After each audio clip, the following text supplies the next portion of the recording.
Wherever you sit, stand, whatever you touch, there is memory and transaction happening all the time. It must be a conscious process. If it's a compulsive process, then you will pay the price for it. It is not that this is sin, that is sin. The question is, what is your priority in your life?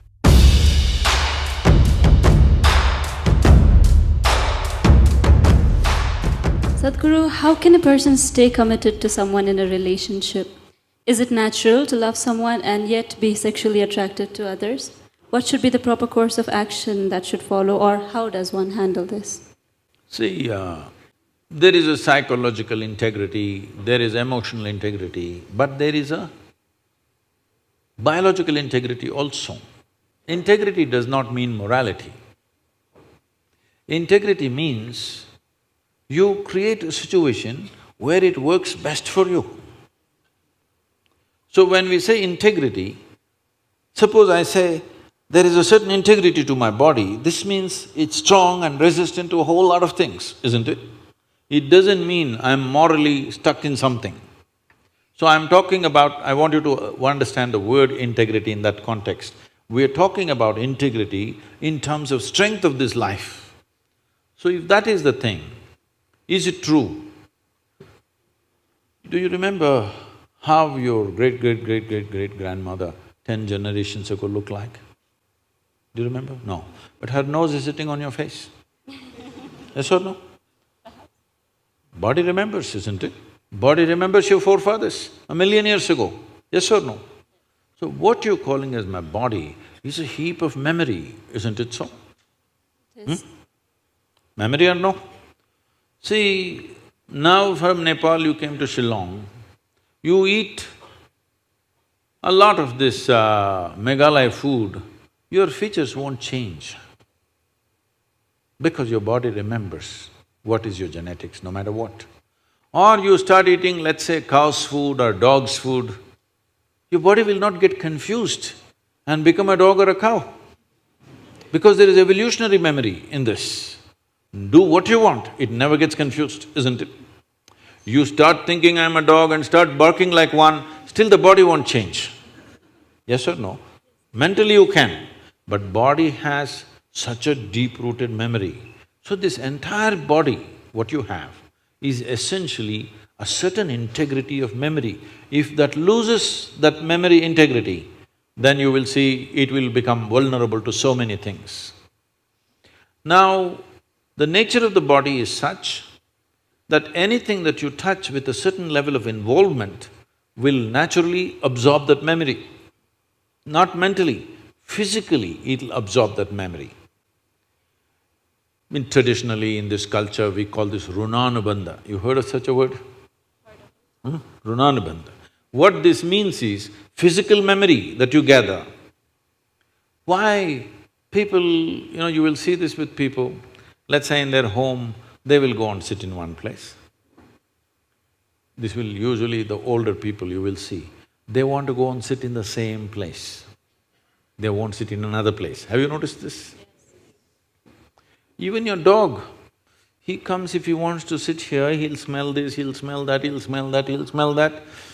And after much searching, he will settle down in that particular place. Next time you chase him somewhere, he comes, he goes and sits in the same place. Because there is memory. Today there is forensic equipment where you're sitting here right now, you went away. After 2, 3, 8 hours, if they come, not with a dog can easily do it. But with forensic equipment, we come here and just check this chair and we know it was you who was sitting here, not somebody else. So there is memory. Wherever you sit, stand, whatever you touch, there is memory and transaction happening all the time. Well, you come from Nepal, in India also it's very much there, in south is very strongly there, north maybe it's become weakened. People never give salt to another person. Do you know this? Here also? If somebody gives you salt, you say, please keep it there. Because there are certain materials which transmit memory much better than others. Salt, sesame seeds, lemons, like this if you give traditional people, they'll say, keep it there, I will take it. because they don't want to develop runanabandha with you. Now, in India, if you see older generation of people, if you try to shake their hands, they'll do like this, because they don't want to get runanabandha with you. Because the idea is to keep the integrity of your body's memory in such a way that it doesn't become vulnerable to other things, that you become a very integrated life. If you want to nurture yourself to be a certain possibility, then you have to maintain the memory integrity. This is what runanabandha means. You keep your physical memory to the minimal. A sexual interaction is something where a huge amount of memory is taken from one to the other. So, always, not in this society, everywhere else, forever people saw the advantage of keeping that memory to the minimal. If you make that memory very complex, you will see to be at ease will become very difficult after some time. There will be pleasure, but there will be no joy in your life. You can observe people, don't go by what I'm saying. You can observe people, they will have pleasure, they will giggle all the time, but you look at them, there is no joy in them, there's no ease. Because the ease will go away with excessive memory. This is not only with sexuality, there are many other things that you do like this. Right now you see this very much in the Western societies. Wherever I go, especially in America, people will come, Sadhguru, where is my hug? I say, it must be with you. Why is it with me? It is not like at a certain moment when you feel close to somebody, you hug them. It's like all the time you have to touch people. Because today's psychiatrists are analyzing these things and saying that is because they've not been sufficiently touched by their mothers and parents at an early age. When they grow up, they're desperately longing to touch somebody all the time. All these things have a serious impact on one's life. How much physical contact when the child is born, this will determine how much physical contact they will long for later on. And the memory of what an infant picks up from the mother at that time, because till a child becomes 4.5 years of age, in many ways, energy-wise, it's not a separate life, it's still attached to the mother's body. Actually, if by nature if people go till then, they must be drinking the mother's milk and connected up to 4.5 years, that's how naturally it was. So, the energy doesn't mature. At that time, more and more memory that you get from the mother is better and better to strengthen this. But once the child begins to move out and becomes an individual, life is organizing itself. People come to me and say, Sadhguru, can you bless my daughter, can you bless my son? First thing I ask is, how old? If they say 15, 16, 18, all right. If they're over 21, I say no. Because me blessing you, blessing will not go to your child. You may still think emotionally that's my child, but as far as life is concerned, it's become fully separate. Generally, the course of life is considered to be approximately 84 years or 1008 cycles of the moon. The cycles of the moon and our body is very directly connected.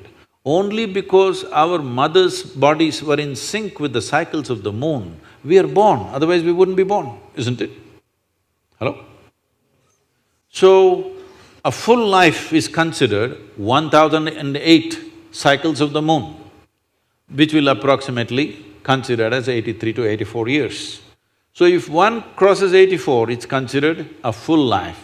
In this, the first quarter is the only time when it is connected to parentage. After that, the child must move, because energy-wise, you cannot connect those two lives anymore. So that is when the longing, if you have not created enough integrity within yourself, the longing for another body multiplies. Even though the hormonal phase may be higher between 15 to 20, the longing to bind and bond with somebody increases after 21 years of age, because unknowingly you're like a satellite who fell off the main mother. You come off the motherboard. Now you want to attach to something unless you find some integrity. This is why between 12 and 18, one must do lot of sadhana to strengthen the body, so that you don't desperately bind yourself to something or somebody. You must consciously, if you wish to take a partner, it must be a conscious process. If it's a compulsive process, then you will pay the price for it. This is not a question of morality. It is not that this is sin, that is sin. The question is, what is your priority in your life? If your priority is to make this life rise to a higher possibility, then you must be conscious. If you want to somehow live and go, it's okay.